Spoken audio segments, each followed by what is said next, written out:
సూటిగా సమాధానం సురేంద్ర ఒక్క నిమిషం ఇస్తాను శ్రీకాంత్ సురేంద్ర నాయుడు గారు ఒక్క నిమిషం అండి ఒక్క నిమిషం ఎంత డైవర్ట్ చేసినా కూడా అదే ఒక్క నిమిషం ఒక్క నిమిషం క్రాస్ టాక్ వద్దు. సురేంద్ర నాయుడు గారు ఏంటి పవన్ కళ్యాణ్ గారు టార్గెట్ చేసినట్టున్నారు సార్? ఇప్పుడు వీళ్ళకి ఇంకేం పని ఉన్నది కదా, పవన్ కళ్యాణ్ గారిని టార్గెట్. ఇప్పుడు పవన్ కళ్యాణ్ గారు సొంతంగా డబ్బులు అతను సంపాదించి సినిమాల్లో యాక్ట్ చేసి ఆ డబ్బులు తీసుకొచ్చి ప్రజలకు పెడుతున్నాడు. జగన్మోహన్ రెడ్డి గారేమో ప్రజల సొత్తునంతా దొబ్బేసి ఈయన నుండి తీసుకొని వెళ్ళిపోతున్నాడు. అది పవన్ కళ్యాణ్ గారికి జగన్మోహన్ రెడ్డి గారికి డిఫరెన్స్. అంటే జగన్మోహన్ రెడ్డి గారు వ్యాపారాలు చేయట్లేదా? ఈయన వీళ్ళ పిల్లలను చూసేదానికి దావోసు పోతున్నానని చెప్పి నెపం చెప్పి ఈయన ఎక్కడికి పోయాడు? ముందు ఎక్కడికి పోయినాడు, దాని తర్వాత ఫ్లైట్ ఎక్కడికి వెళ్ళింది? అంటే వీళ్ళ నుండి డబ్బులు తీసుకొని ఇప్పుడు వెంకటేశ్వర నాయుడు ఫ్లైట్ దగ్గరికి బుల్లి కారు వేసుకొని బుగ్గ కారు వేసుకొని వెళ్ళాడు కదా, ఆ బుగ్గ కారులోనే ఈ డబ్బులన్నీ లిక్కర్ డబ్బులన్నీ వేసుకొని అక్కడికి వెళ్ళి ఆ స్పెషల్ ఫ్లైట్లో ఈ డబ్బులన్నీ ఎక్కించి ఆయన దావోస్ పర్యటన పేరుతో జగన్మోహన్ రెడ్డి గారు యాత్ర చేశాడు. అప్పుడు అందరూ చూడండి, అప్పుడు అన్నీ కూడా మీడియాలో వచ్చింది. దావోస్కు స్ట్రైట్గా పోవాల్సినటువంటి ఫ్లైట్ దావోస్కు పోకుండా వాళ్ళ పిల్లలు ఎక్కడైతే ఉన్నారో వాళ్ళ పిల్లల దగ్గరికి పోయి దాని తర్వాత దావోస్కి వెళ్ళింది. అంటే ఈ డబ్బులన్నీ తీసుకెళ్ళి వాళ్ళ పిల్లల దగ్గర పెట్టేసి దాని తర్వాత దావోస్కి వెళ్ళాడు. అదే ఇప్పుడు పవన్ కళ్యాణ్ ఆ విధంగా చేయట్లేదు కదా. పవన్ కళ్యాణ్ గారు ఏం చేశారు? సినిమా ఇప్పుడు ఆల్రెడీ అందరూ కూడా వ్యాపారం చేసేవాళ్ళు రాజకీయాల్లో ఉండారు, రాజకీయాలు చేసేవాళ్ళు వ్యాపారంలో ఉండారండి. పవన్ కళ్యాణ్ ఒకడే కాదండి సినిమాల్లో నటిస్తూ రాజకీయాలు చేసింది. ఎంజీఆర్ చేశారు, గణేశన్ గారు చేశారు, ఎన్టీఆర్ గారు చేశారు, చాలా మంది చేశారు. అంతెందుకు మన రోజా గారు చేశారు.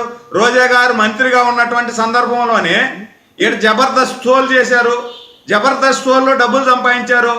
మరి అవన్నీ కూడా తీయాలి కదా. మరి ఆ విధంగా తీయాలనుకుంటే అంటే రోజా గారికి ఒక రూలు, పవన్ కళ్యాణ్ గారికి ఒక రూలా? ఓకే, ఇవన్నీ మనం మాట్లాడుకునేదానికి కాదండి. ఒకటి.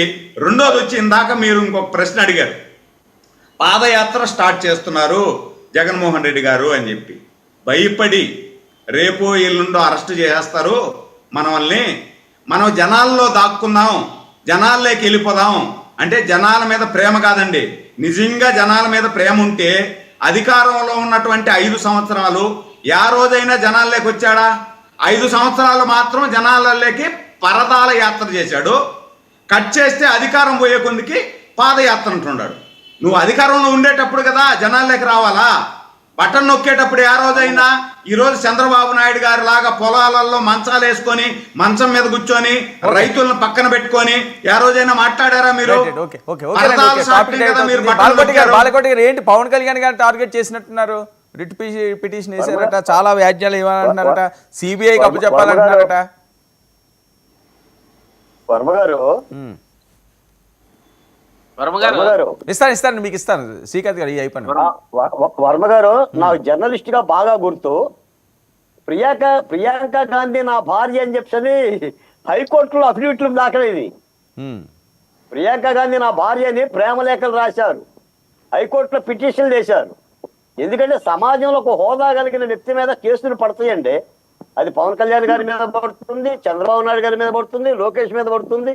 న్యాయస్థానాలు ఏ సమాధానం చెప్తాయి? కొన్ని పిటిషన్లకి తాడు బొంగరం కూడా ఉండదు, కానీ చట్టం కోర్టులు తీసుకుంటాయి.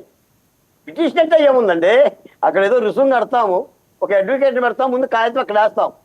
ముందు ఇప్పుడు ప్రజాస్వామ్యంలో విచారణకు తీసుకోవాలి కదా న్యాయస్థానం. చూసిన తర్వాత చించుతుందా లేదా వేసిన వాడిని మందలిస్తుందా అనేది చూడాలి. అందుకని ఇవి పెద్ద కార్యక్రమాలు ఏం కావు. రెండోది ఏంటంటేనండి, నాకు తెలిసి జగన్మోహన్ రెడ్డి గారు పాదయాత్ర చేయరండి, చేసే పరిస్థితులు లేడండి. ఆయన చేస్తే గీస్తే 2018 అంటే ఎన్నికల ఏడాది ముందే పాదయాత్ర చేయగలుగుతాడు తప్ప ఈలోగా పాదయాత్ర చేసే పరిస్థితి లేదు. కాకపోతే ఏంటంటే నేను పాదయాత్ర చేస్తాననే మాట అయితే అంటాడు. ఎందుకంటే పార్టీ నిలబడాలి, ఆ పార్టీకి ఎంతో కొంత సత్తువనివ్వాలి, ఆ పార్టీ కొద్ది గుండె ధైర్యాన్ని ఇవ్వాలి. ఎందుకంటే గుండె ధైర్యం దిగజారింది. పైపచ్చి ఈ మద్యం కేసు ఉచ్చులాగా బిగుస్తుంది. మూడోది ఏంటంటే సార్, మీరు పోకి సినిమాలో ప్రకాష్ రాజ్ని అరెస్ట్ చేసినప్పుడు పోలీస్ అధికారి నువ్వు నన్ను ఏమీ చేయలేవు అంటాడు. ఓకే ఎందుకు చేయలేంటే నాకు అమితాబ్ బచ్చన్ తో సంబంధాలు ఉన్నాయి, Right, ఆయనతో okay. దిగిన ఫోటో నా దగ్గర Okay. ఉంది అని అంటాడు. ఈ మద్యం కేసులో కూడా ఒక్కొక్క పిటిషన్ అంటే డిశ్చార్జ్ పిటిషన్ సరే చూద్దాంలేండి బాలకోటి గారు. శ్రీకాంత్ గారు ఏంటండి పవన్ కళ్యాణ్ గారి మీద విషయం చూపుతున్నారట?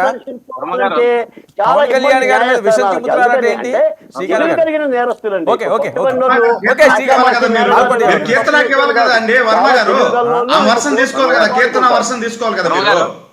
వర్మ గారు సింపుల్ గా చెప్పండి ఏంటి విషయం చూపుతున్నారట పవన్ కళ్యాణ్ గారి మీద? వైఎస్ఆర్ కాంగ్రెస్ పార్టీ పాదయాత్ర చేసేది కూడా బాలకోటయ్య గారే డిసైడ్ చేస్తారు. కాదు ఓకే అండి, అది ఓకే అది మాట్లాడదాం. పవన్ కళ్యాణ్ గారు మీద విషయం చూపుతున్నారంటే ఏంటి స్ట్రైట్ గా సింపుల్ గా చెప్పండి. ఇప్పుడు చంద్రబాబు నాయుడు గారు కూడా మద్యం కేసులో ముద్దాయి, వారు బెయిల్ మీదే ఉన్నారు. చంద్రబాబు నాయుడు గారిని కూడా జనాల్లో ఉన్నప్పుడే అరెస్ట్ చేశారు, గుర్తుపెట్టుకోవాలి. సరేలేండి, మేము అరెస్ట్ల కోసము సరే అది అయిపోయింది. శ్రీకాంత్ గారు నా పాయింట్ కి స్ట్రైట్ గా సంబంధం చెప్పండి. అదే పాయింట్. పవన్ కళ్యాణ్ గారి మీద ఏంటి విషయం చిమ్ముతున్నారట? ఏమి పవన్ కళ్యాణ్ గారి మీద విషయం చిమ్ముతున్నారట? ఎవరి మీద విషము లేదు. వాళ్ళు చిమ్మి రెడ్డి బుక్ రాజ్యాంగాన్ని అందరి మీద చిమ్మి చీల్చి